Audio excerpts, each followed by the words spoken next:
En hiver 2019 a eu lieu la 3e édition de l'École d'hiver internationale en médiation de la musique. Étudiants, professeurs et acteurs du champ culturel venant de France, de Suisse et du Québec se sont réunis pendant 5 jours au Centre Orford Musique pour discuter des liens qui unissent médiation de la musique et création. Le coup d'envoi de cette semaine de réflexion a été donné par 2 actions de médiation ambulante réalisées par les étudiantes et les étudiants à l'occasion du Festival Montréal Nouvelle Musique, produit par la SMCQ, la Société des musiques contemporaines du Québec. Les médiations de la musique précédaient les concerts des compositeurs canadiens contemporains Tim Brady et Simon Martin. Repérables à leur tuque jaune, les étudiants de l'école d'hiver sont allés à la rencontre du public. C'était hyper formateur d'être comme ça sur le terrain, avec du matériel, avec une institution qui nous a soutenus en amont. On était identifiés comme des médiateurs, et ça c'est vraiment une chose déjà très importante par rapport à des expériences un peu moins réussies que j'ai pu connaître auparavant. Donc ça, pour le coup, rien à redire. Génial. Je trouve que c'était une très bonne expérience et on se rend vraiment compte qu'il faut tout de suite se réadapter au public. Je ne sais pas si c'était le fait qu'on avait du matériel ou le fait qu'on n'était pas très loin des guitaristes, mais on a des gens qui sont venus nous voir là où j'étais et qui s'intéressaient à ce qu'on présentait. J'étais juste contente de discuter avec des gens, de voir pourquoi ils étaient là et ce qui les intéressait. Dès les premiers jours, ils ont interrogé par leurs actes le lien possible entre médiation et création. Par la suite, nous avons invité les médiateurs de la musique, les représentants d'organismes musicaux et les chercheurs qui participaient à cette semaine à proposer des mots-clés qui synthétisaient leur point de vue.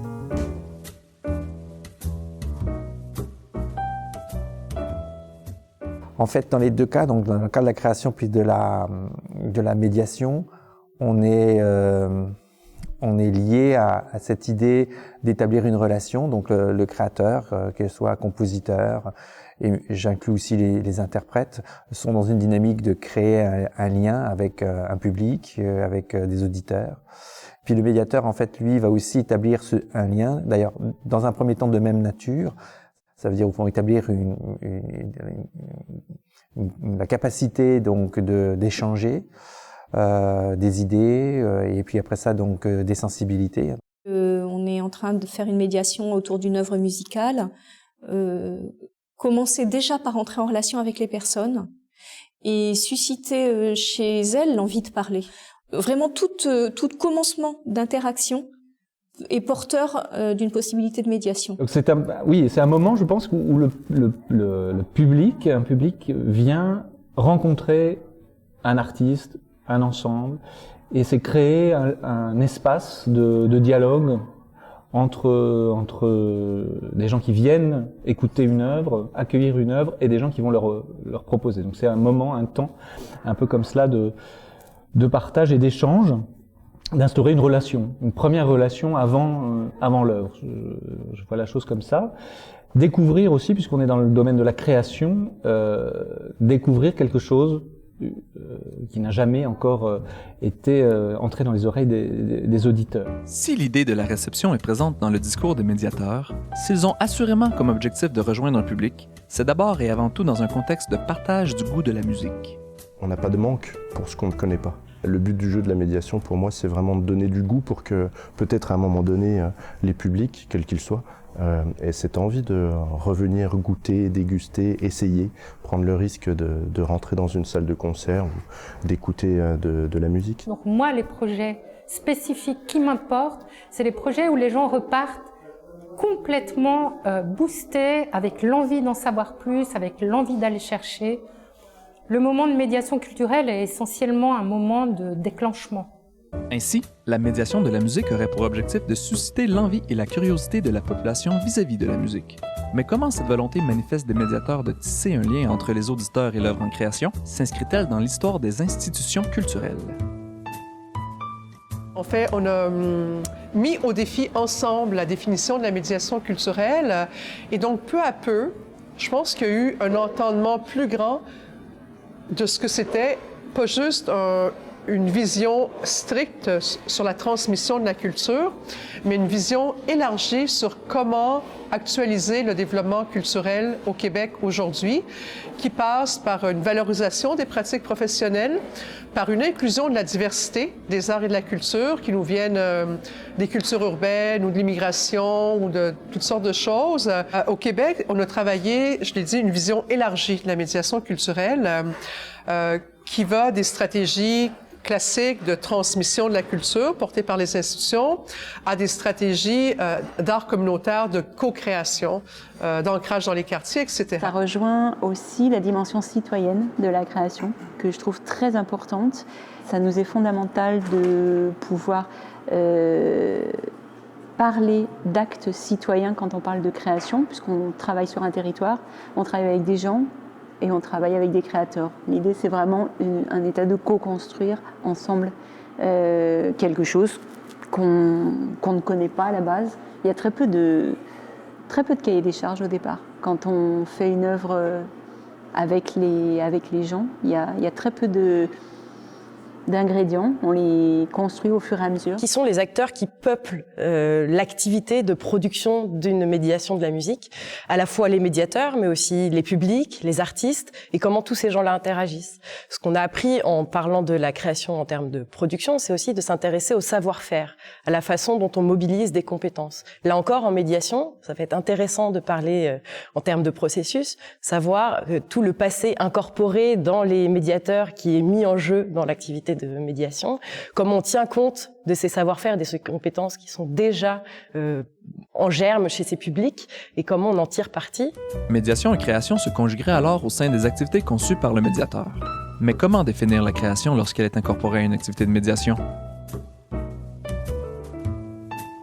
Vous avez choisi le mot création et pas le mot œuvre, et que la création, c'est aussi un processus qui est toujours en train de se faire et que quelque part, on fait appel au potentiel créatif des participants quand on fait un atelier avec des gens pour créer quelque chose qui n'est peut-être pas une œuvre, mais qui est de la musique en tout cas. Définir la création comme processus inviterait alors à repenser la médiation de la musique comme une forme de créativité à laquelle prendraient part tous les acteurs de la médiation. Je trouve qu'on a trop tendance à rabattre artiste, création, œuvre. Et en fait, pour moi, la création, c'est beaucoup plus large que ça. C'est vraiment tout ce qui est... tout ce que nous faisons tout le temps quand nous vivons, quand nous, par exemple, là, j'invente mes phrases en ce moment. Je suis en train de créer. Vous avez trouvé des moyens de réaliser cette interview. Vous avez mis des moyens techniques en œuvre. Vous êtes disposé, vous avez choisi l'instant, vous êtes en train de créer. Donc, la création, on ne fait que ça. En fait, on fait jamais autre chose. Je pense que c'est aussi important de pouvoir comprendre pour soi qu'on peut pas créer non plus sans un cadre à un moment donné. Après, la question, c'est de savoir où est le cadre et qu'est-ce que c'est. Après, dans un monde idéal, il faudrait qu'on puisse libérer chacun de sa propre inquiétude ou pas. Et encore une fois, même si on fait pas, ça ne veut pas dire qu'on n'est pas participant en quelque sorte. On peut être juste spectateur. Je pense que dans la médiation, le plus fort, ça dépend des formes de la médiation, il ne faut pas non plus l'enfermer dans une seule manière de faire, mais ce qui est en cours entre les personnes qui sont là, les processus est aussi fort que le résultat, si tant est que le résultat soit inclus d'ailleurs dans la formule de la médiation. Si on prend au sérieux de se dire l'œuvre est un processus, toujours ouvert, toujours en construction, la musique est toujours en train de se faire, et ça comprend la participation des publics, on a eu beaucoup de discussions aussi autour de ce terme-là, mais ça comprend la médiation, ça comprend la réception pour moi. Et du coup, c'est ce fait d'être ici, là et maintenant, que quelque chose se crée ensemble. Et ça atteint des répertoires de création, comme on dit, comme tout autre type de répertoire. Et finalement, c'est une manière d'appréhender ce qu'est la création, qui, je pense, peut donner une sacrée prise à ce qu'on peut appeler médiation. Donc on pourrait penser, par exemple, à tout ce qui est médiation, par exemple, de résidence de création. comment par exemple, imaginer des façons de présenter à des publics des œuvres en train de se faire, des œuvres comme des processus, de rentrer dans l'atelier des compositeurs, par exemple, ou alors de rentrer dans la construction d'une interprétation, de voir comment tout ça fonctionne, etc. Donc finalement, enrichir la vision qu'on peut avoir des œuvres et pas seulement comme une sorte de produit fini. Rapprocher la population de la création, mais aussi des artistes. Voilà peut-être une des voies que peut emprunter la médiation de la musique. Dans ce cas, quel est le degré d'implication des artistes dans ce processus? Ce qui m'est apparu ce matin en écoutant aussi les conférences, les réactions, etc., c'est intégrer plus ces actions de médiation, sensibiliser plus les artistes à ces actions de médiation, que ce soit eux aussi qui soient acteurs de cette médiation, en étant guidés, en étant encadrés en quelque sorte, mais qu'effectivement l'artiste soit capable d'expliquer un peu son travail, soit capable de l'expliquer à un grand public ou même à un médiateur qui va se faire un peu son porte-parole, mais en tout cas que le processus de création, que la compréhension de ce qu'est un travail artistique, d'une démarche artistique, d'où on part et où on veut aller, des écueils qu'on peut rencontrer, ça c'est quelque chose qu'il faudrait peut-être qu'on intègre plus dans notre schéma de résidence d'artiste en tout cas, et où la médiation a sans doute un rôle à jouer, et qui pour l'instant n'est pas encore suffisamment présent à Royaumont. En tout cas à Royaumont, on a des directeurs de programme, on a des musicologues, et on n'a pas ce chaînon-là. Et l'école d'hiver, les réflexions que l'on partage ici peuvent peut-être nous aider, nous, à avancer sur ce terrain. Les interprètes et les compositeurs sont assurément au cœur du projet musical. Ils sont probablement parmi les mieux placés pour partager leurs idées à propos de l'œuvre, destinée à un public en quête de découverte. Sont-ils ce chaînon qui semble encore manquer pour certains dans le processus de médiation de la musique? Donc, on pense que le musicien d'aujourd'hui doit devenir médiateur, doit pouvoir exprimer ce qu'il fait au public, créer des liens entre son interprétation puis le public pour qu'il y ait un lien, pour que ça soit bien perçu. Nos plus grands succès en ce moment, c'est vraiment dans les petites salles. C'est vrai que c'est quand même bien d'encourager les compositeurs à essayer un minimum d'évoquer, de traduire, de parler, même si il s'agit pas de faire en sorte qu'ils soient exhaustifs dans leur présentation. C'est pas grave s'ils n'en disent qu'une partie, ou s'ils le disent métaphoriquement, ou s'ils le font passer par un message qui adopte d'autres codes. Pour moi, c'est pas grave tout ça. L'important, c'est de sentir quelque chose qui circule, de l'énergie spécifique du compositeur, de sa façon d'être, de sa façon d'avoir envie d'en parler ou pas. Et en fait, le public, il a besoin de ça. C'est clair, on le sait, le public a besoin de ce complément. C'est comme si le public ne pouvait pas se suffire de l'œuvre. On peut toujours défendre l'idée que si, l'œuvre, après tout, elle suffit, et puis voilà, et puis non. Vous savez, en fait, je crois que le travail de chef d'orchestre, c'est pour moi le même que celui de médiateur. J'ai l'impression qu'à part l'aspect technique, je parle de la même manière quand j'ai une œuvre à expliquer, à interpréter avec des musiciens, que lorsque je me retourne et que je l'explique au public. Évidemment, on exclut l'aspect technique, mais pour moi, c'est de la même manière en fait dont on communique le sens d'une œuvre, les directions, qu'on communique aussi l'élévation qu'elle peut provoquer, et puis donner quelques clés aux musiciens pour la compréhension. Quelles sont vraiment les compétences attendues d'un artiste médiateur, qui ne sont pas forcément explicitement les mêmes que celles d'un médiateur de la musique, même si le médiateur de la musique est aussi musicien. Pour moi, c'est très important de penser que le médiateur de la musique est musicien au sens où, même s'il n'est pas praticien de la musique, il en écoute, il aime la musique. C'est vraiment un point de convergence entre les musiciens et les médiateurs de la musique que d'être vraiment le plus souvent passionné de musique, quelles que soient les musiques. Le profil des médiateurs varie donc d'une situation à l'autre, mais existe-t-il des caractéristiques fondamentales qui leur soient communes? Quelles sont les compétences mobilisées par l'artiste médiateur? C'est plus comment médiation et création peuvent être reliées. Cette idée qu'à mon avis, dans la médiation, il y a une forme de créativité qui peut être recherchée, des façons de penser différemment les œuvres, des façons de penser toutes les possibilités qu'on peut avoir d'être en relation avec la musique. On est lié à l'inventivité donc des deux principaux protagonistes, ça veut dire le créateur, c'est un inventeur de formes, de sons, d'histoire, et le médiateur, lui aussi, et ça va varier évidemment, je veux dire donc moins souvent dans une œuvre qui aura sa propre autonomie, mais davantage dans un discours, dans une activité qui va permettre de donner accès, donc de créer une relation avec l'œuvre qui a été inventée auparavant. Donc, mais il me semble quand même que là, il y a des fondements de même nature, c'est-à-dire que cette notion d'inventivité est fondamentale. La médiation culturelle, le médiateur culturel, c'est dans son ADN d'être créatif. La création fait partie du métier. Comment favoriser la créativité au sein d'une activité de médiation de la musique?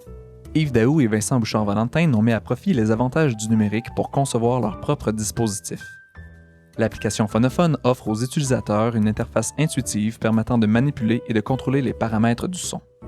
Le Phonophone est un exemple d'outil conçu et pensé comme un dispositif de médiation de la musique qui table à la fois sur l'inventivité des participants et des médiateurs en charge de l'activité. Cette inventivité est certainement au cœur des dispositifs de médiation de la musique et bénéficie aujourd'hui des moyens technologiques qui décuplent leur capacité à sensibiliser les participants.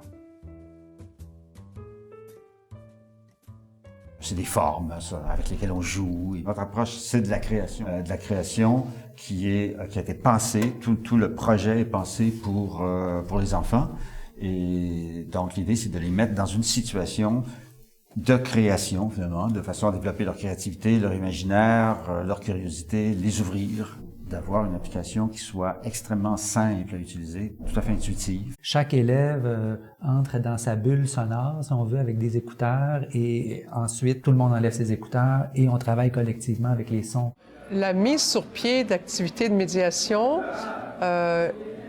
demande pour moi des capacités en fait d'expression, comme un peu une création, pas nécessairement autant qu'une création, mais il faut concevoir des idées, des outils, du matériel pédagogique. Donc, le concepteur s'exprime à travers, ou la conceptrice à travers ces outils. Si on remonte un peu dans le processus de l'aval à l'amont, on peut avoir des œuvres qui sont interactives. Donc là, on est dans une participation de type interaction. On a besoin d'un participant pour que l'œuvre advienne, qu'elle soit performée en activant un dispositif multimédia, par exemple. Donc là, on a des situations de médiation où on va accompagner la rencontre avec le dispositif, avec l'œuvre. Ce type de dispositif numérique peut également être développé dans le domaine plus large de la médiation de la culture. Prenons l'exemple d'Éducar, plateforme développée par le Musée des Beaux-Arts de Montréal. Ce projet met à la disposition des enseignants des écoles secondaires la collection du musée en tissant des liens entre les différentes disciplines. Différents contextes. Donc, ce qui est intéressant, c'est qu'à travers Éducar, on peut voir des profs autant en mathématiques qu'en univers social, qu'en développement de la personne, des profs qui arrivent à s'appuyer sur la culture, sur la collection encyclopédique du Musée des Beaux-Arts pour aborder des sujets qui permettent aux élèves d'aller un peu plus loin dans leur réflexion sur des enjeux socioculturels, des enjeux sociopolitiques. Mais je pense que le numérique élimine pas la présence.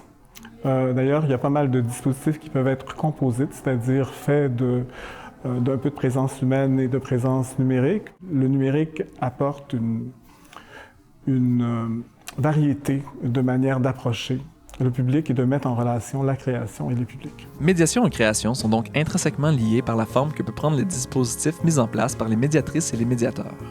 Le savoir-faire créatif de ces derniers contribue au développement de relations avec les participants par le biais d'outils pédagogiques, ludiques ou numériques. Cette édition de l'École d'hiver en médiation de la musique nous a permis de confirmer combien médiation et création sont intimement liées. Cette relation étroite permet de sortir d'une vision traditionnelle de la transmission de la culture plus passive au profit d'une véritable mise en relation qui fait interagir auditeurs-participants, musiciens et médiateurs dans un triangle lui-même en mouvement où les rôles sont parfois inversés. Ces pistes de réflexion, initiées par l'École d'hiver, invitent alors à la remise en question des pratiques d'aujourd'hui. Et ce qui est formidable année après année, c'est de voir justement ce réseau francophone qui se crée autour de la médiation de la musique, Suisse, France, Québec, et de voir aussi les projets qui se se monte à plus long terme. Et on est déjà en train de réfléchir à la 4e édition de cette école d'hiver qui aura lieu en France en 2020.